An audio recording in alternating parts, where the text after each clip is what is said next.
Hey guys, I'm Pixelbitch. Welcome to the download. I give you 3 ideas for staying in on Halloween if you'd rather play games.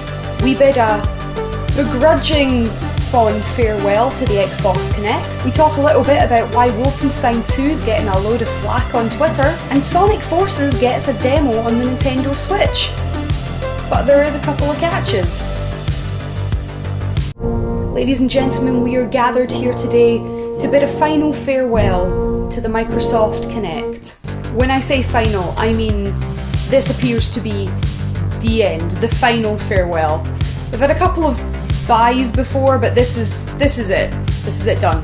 Yet Microsoft have put a final spade of dirt on the Kinect by announcing that it is no longer going to be manufacturing the device, and once game shops run out of them, that's them gone. Kinect support's going to continue if you do own a device, but the official press release is saying that ongoing developer tools remain unclear. That basically means there's not going to be any more games for the Kinect, generally. The Kinect was a great idea in theory, but to me, it needed far too much room. Quite frankly, my living room wasn't big enough for a Kinect. I constantly had to move my couch. If I was doing things that involved kicking, there was a chance I was going to either kick my coffee table or kick my cat.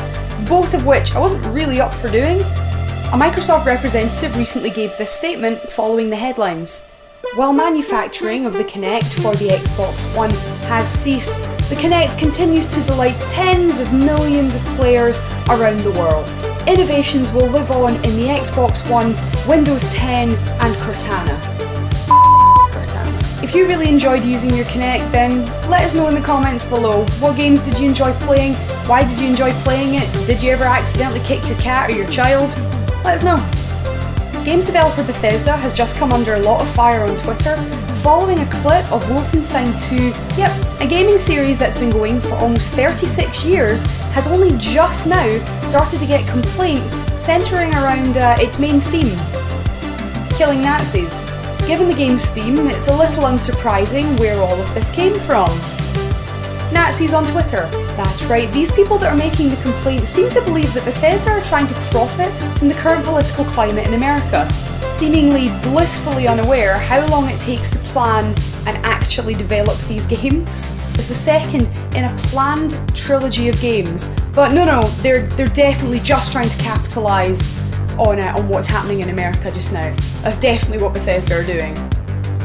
Bethesda's Vice President of Marketing even made a statement saying that he thought it was sickening and shocking that people would assume that a game like Wolfenstein 2 was actually trying to make a political statement, and that it was nothing but pure coincidence that his game is involving Nazis, and that Nazis are currently roaming the streets of America. I mean, let's be honest. The only political statement that Wolfenstein 2 is trying to make is that Nazis are bad. Because you know what? Nazis are bad. So, if you're a Nintendo Switch player and you've been looking forward to the new Sonic Forces game, then you're in luck. There's a new demo up on the Nintendo store. But there's a couple of catches. It's only out in Japan, so you need a Japanese Nintendo account. That's easy enough to do. You just log on to Nintendo, create a brand new account, and when it says to set your region, set it to Japan. Log in on your console, and you should be connected to the Japanese eStore. In the new demo for Sonic Forces, you get 3 stages to have a go at. But you only get to play them for 1 minute each. Yep, 1 minute, 60 seconds. That's barely long enough to get a feel for the game, let alone decide whether you want to part with your cash and buy it on its release date. So you could play the demo. But is it really worth it just for 3 minutes of Sonic Forces?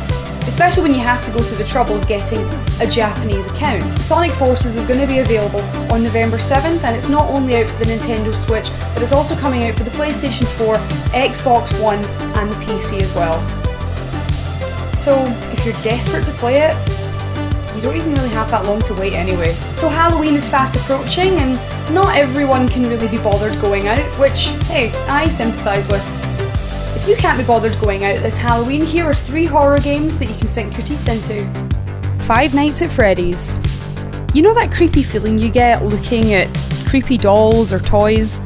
Well, for all its simplicity, this game is creepy, and it's a great example of how clever design and subtlety can make an experience pretty terrifying. You play a security guard hired to keep an eye on Freddy Fazbear's Pizza, From your security room, you need to monitor the cameras and keep an eye on robot animals and stop them from murdering you. Still images, limited resources, and your own mind playing tricks on you make for a great horror game. Until Dawn. Going on the horror staple of 8 friends going to a remote cabin, Until Dawn has all the makings of a brilliant interactive horror story.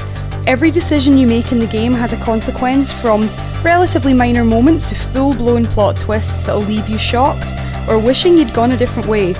A brilliant homage to classic horror cliches. Friday the 13th the game. Can't decide between a horror classic and playing games? Friday the 13th the game is a good compromise. It's a great game to play with friends, as it's Jason versus up to 7 teenagers. He's trying to murder them, they're trying to cooperate to escape.